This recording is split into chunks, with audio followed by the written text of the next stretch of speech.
Satellite called WMAP. The W stands for the late David Wilkinson, one of the Princeton group that pioneered the search for the remnants of the Big Bang. Its 20 horns were designed to collect microwaves from the infant cosmos with unprecedented precision, and its state-of-the-art electronics could then assemble an ultra-sharp image from the faint signal that the horns collected. The WMAP team started work on its satellite in 1996, and from the beginning, as mission leader Chuck Bennett recalls, the enemy was Murphy. Murphy's Law happens. Murphy's Law says that if anything can go wrong, it will go wrong, and believe me, it's true. Hey, Chuck. Hey, Ed. Did you hear about the problem we're having with the grounding on the MLI? No, tell me what's going on. This was Chuck Bennett's life, coping with the inevitable crises that almost daily threatened the WMAP mission. It would take at least 7 years to get results, a schedule that would give NASA's rivals a window of opportunity.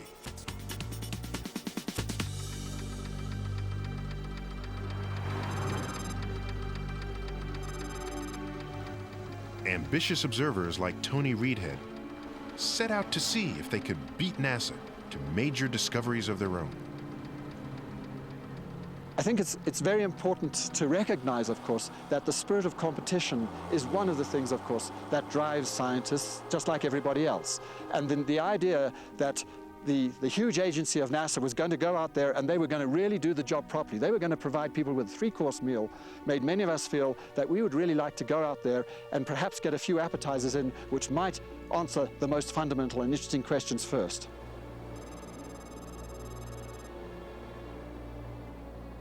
Beginning work in 1999, Tony knows he cannot compete with the space agency's formidable resources.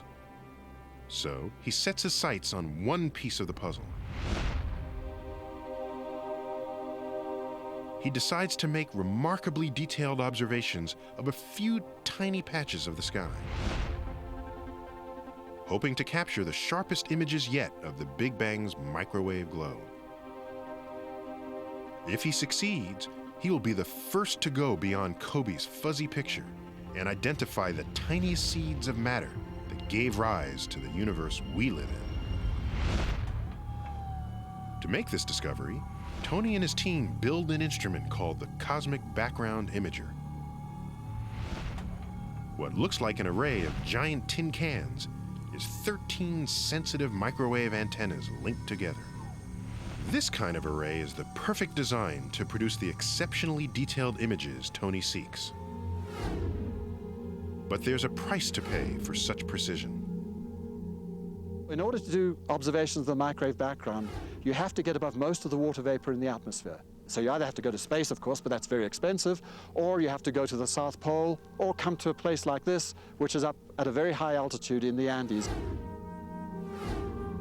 In other words, you really have to get halfway to space if you're going to want to compete with the guys who are out in space. But to work up this high, almost 17,000 feet, the team must use oxygen tanks, and they're always vulnerable to the bitter cold, the wind, and the weather. Just ahead of what was supposed to be a routine observing run, a ferocious 3-day blizzard knocks out a key telescope drive motor. When you tried to drive, it just didn't move. The instrument can't track the sky with the precision Tony needs. If the telescope can't move, Tony can't observe.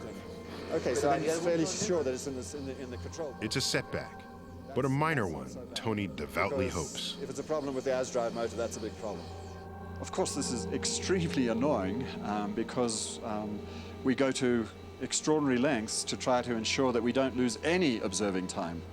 We really cannot afford to be down for a few days, and if we're down for 6 weeks, it is a very big problem indeed for us. 2.8, 2.8, 2.8, and then perhaps just pick another. Isolated on their mountaintop, Tony, Ricardo, and Eduardo now struggle without backup to fix their broken motor.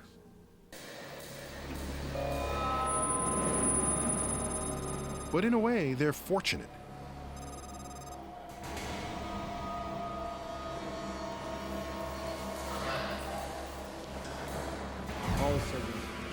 The WMAP team will have no such luxury to fix anything that breaks once their satellite reaches space.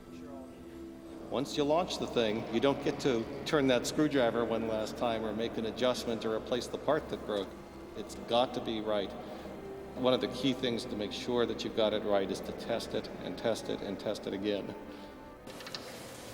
No GSE has been left here. Right. No tools left behind.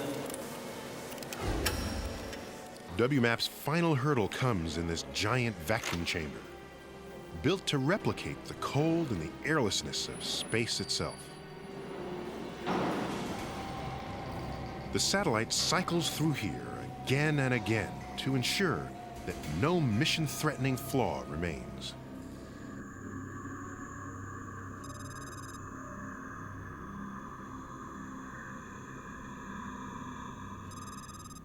Ricardo, can you check that there are no ladders around the telescope? Tony's struggle is paying off. After 3 days, the team believes they have resuscitated their broken Is motor. it done? Okay, please switch on the drive key. It's on. I'm going to try a small slew in azimuth. Yes, keep your finger crossed. Keep our fingers crossed. Let's hope. And pray. Okay.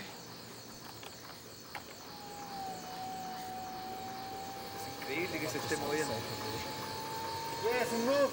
That's fantastic. This is really great. We came back from a major crisis here over the last 3 days. These guys have done a wonderful job. Great.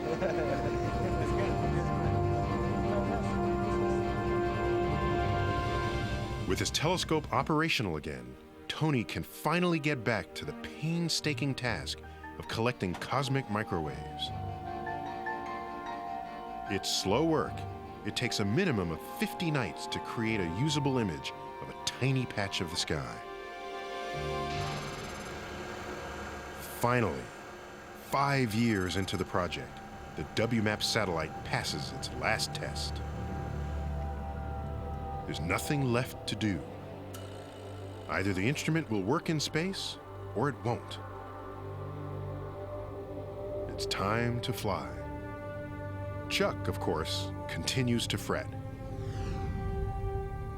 We finally reached a point in the project when it was time to package up the satellite and send it down to the Kennedy Space Center. Of course, the problems didn't stop there. We had to put some things back together again that we had to take apart, and we found little problems along the way. Igniters armed, green board, 5, 4, 3, 2, 1. Main engine start and liftoff of the Delta II rocket with the MAP spacecraft. In the end, we launched within the first second of the first day of our launch window. It was a picture-perfect launch. Everything went very, very smoothly. Initially, a smooth flight being reported. Solid motors are now at maximum thrust. When it was being launched, your heart's in your mouth. You've poured your life into this thing. You know, you eat it, you drink it, you breathe it, you wake up at night thinking about something that you might have not done right. And it launched and it got off the ground, and that was incredible. After its launch, WMAP still has a 3-month journey to reach its final destination. 1,000,000 miles from Earth, a special location, the Sun and Earth's second Lagrangian point, or L2. At L2, the combined gravitational pull of the Sun and Earth